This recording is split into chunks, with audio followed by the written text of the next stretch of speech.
بسم اللہ الرحمن الرحیم۔ گنج بخش فیض عالم مظہر نور خدا، نا کسارا پیر کامل کامل آرا رہنما۔ جب میں نے یہ لفظ گنج بخش کو دیکھا تو میں اپنی عقل، اپنے دماغ، اپنی صورت اور اپنی حیرت میں گم تھا کہ پروردگار عالم یہ کیسے ہو سکتا ہے کہ جو انسان مزار کے اندر ہے، قبر کے اندر دفن ہے، ظاہری دنیا سے جا چکا ہے، وہ گنج بخش کیسے ہو سکتا ہے؟ تو میں نے اس چیز کو دیکھنے کے لیے ایک سٹرگل شروع کی، ایک اپنی عقل کے مطابق اس کے اوپر مشاہدہ کرنا شروع کر دیا۔ مختلف جگہوں کو میں نے ان لوگوں سے باتیں، کتابوں کا میں نے مطالعہ کیا، مختلف لوگوں سے پوچھا، صوفیاء سے پوچھا، اور جہاں تک میں نے یہ دیکھا تھا کہ روئے زمین پر کوئی اور بھی ایسے بزرگ ہیں جن کے لیے یہ لقب بولا جاتا ہو، یہ جن کے لیے استعمال ہوتا ہو، تو میرے نظر میں کم از کم لاہور میں، پنجاب میں، سندھ میں، بلوچستان میں، سرحد میں کوئی ایسی جگہ نظر نہیں آئی۔ تو پھر جب میں نے اسی لفظ کو لے کر حضور داتا غریب نواز کی بارگاہ میں حاضر ہوا تو میں نے وہاں پہ دیکھا کہ آلریڈی جرمنی کی فیملی جو ڈاکومنٹری تیار کر رہی تھی، میں نے ان کے ساتھ دیکھا کہ وہ آتے ہیں ڈیلی۔ ان کا میں نے کہا بھی آپ کا یہاں پہ آنے کا مقصد کیا ہے؟ انہوں نے کہا ہم یہ 2005 میں ایک ڈاکومنٹری تیار کر رہے ہیں جس کا مقصد یہ ہے کہ یہاں پہ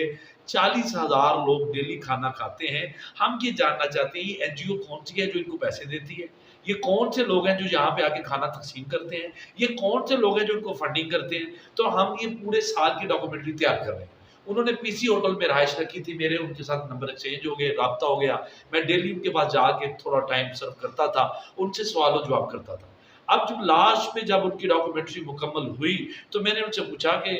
آپ کے پاس کوئی رزلٹ آیا ہے؟ انہوں نے کہا کہ ہمارے پاس یہ رزلٹ آیا ہے کہ کوئی این جی او ایسی نہیں نظر آئی کہ جس کا ہم نام لے کے فلاں بندے ہیں، کوئی گورنمنٹ کا اس میں تعاون نظر نہیں آیا کہ کوئی کہے کہ گورنمنٹ کا تعاون ہے۔ پھر میں نے کہا پھر آپ لوگ کیا کہتے ہیں؟ کہتے ہیں کہ ہم اس نتیجے پہ پہنچے ہیں کہ یہ جو مزار پہ لیٹی ہوئی ہستی ہے یہ سارا فیضان ان کا ہے کہ ان کے در پہ آنے والے کو، کھانا کھانے والے کو کھانا کھلایا جاتا ہے، جس کے پاس رہائش نہیں اسے رہنے کے لیے جگہ دی جاتی ہے، جو ضرورت مند ہے اس کے لیے خزانے محبت سے ضرورت پوری کی جاتی ہے، جو درد محبت۔ اور میں نے یہ دیکھا ہے کہ اگر داتا علی اجمیری رحمۃ اللہ کی سیڑھیاں چڑھتے ہوئے میں نے دل میں یہ خواہش پیدا کر لی کہ آج داتا صاحب کے دربار پہ میں نے قہوہ پینا ہے تو مجھے وہاں پہ قہوہ ہی میسر آیا۔ اگر میں نے دل میں کہا کہ آج مجھے بریانی ملنی چاہیے تو مجھے وہی میسر آیا۔ چونکہ یہ ایک دفعہ نہیں ہوا، کئی دفعہ ہوا، تو پھر میں نے صاحب مدار کی طرف اپنی جستجو اور فکر کا یہ جملہ جو تھا کہ گنج بخش فیض عالم مظہر نور خدا، ناکسارا پیر کامل کاملہ رہنما،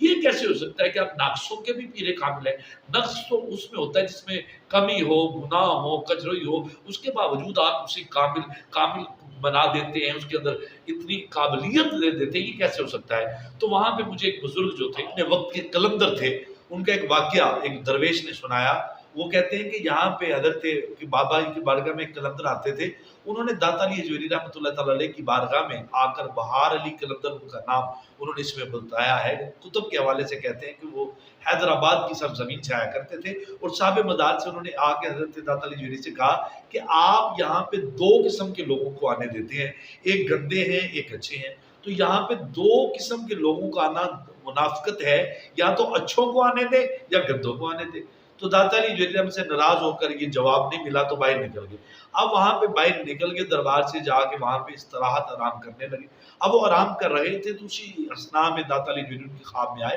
اور آ کر کہتے ہیں کہ اے قلندر وقت، تو کہتا ہے کہ آپ کی بارگاہ میں دو قسم کے لوگ آتے ہیں، ایک گندے ہیں ایک اچھے ہیں، اچھوں کو آنے دیں، گندوں کا آنا یہاں پہ منع کر دیں، یہ یہاں پہ نہیں آنے چاہیے۔ تو داتا علی اجمیری نے انہیں خواب میں کہا کہ جب کپڑا گندا ہوتا ہے تو وہ کدھر جاتا ہے؟ تو انہوں نے کہا حضور وہ تو دھوبی گھاٹ میں جاتا ہے، دھوبی اس کو اتار۔ آپ نے کہا کہ اے قلندر اپنی اینک کو اتار اور نگاہ محبت سے دیکھ، میرا در دھوبی گھاٹ ہے، یہاں پہ گندے آتے ہیں اور فیضان داتا علی اجمیری سے وہ اچھے ہو کر چلے جاتے ہیں، یہاں پہ گناہگار آتے ہیں نیکوکار ہو کے چلے جاتے ہیں، یہاں پہ دکھیا آتے ہیں سکھ لے کر چلے جاتے ہیں، شرابی آتے ہیں شراب چھوڑ کے چلے جاتے ہیں، ڈاکو آتے ہیں ڈاکہ چھوڑ کے چلے جاتے ہیں، یہاں پہ دنیا کائنات کے عیب کرنے والے آتے ہیں، مگر میری درگاہ سے فیض الہی ہے۔ تو اندازہ کریں میں یہ بات کہنے پہ، سمجھنے پہ، سوچنے پہ مجبور ہو گیا کہ اگر نبی پاک کے امتی کا یہ مقام ہے اور آقا کریم کا مقام کیا ہوگا، حضرت امام حسنین کریمین کا مقام کیا ہوگا، مولا علی کا مقام کیا ہوگا، سیدنا صدیق اکبر کا مقام کیا ہوگا،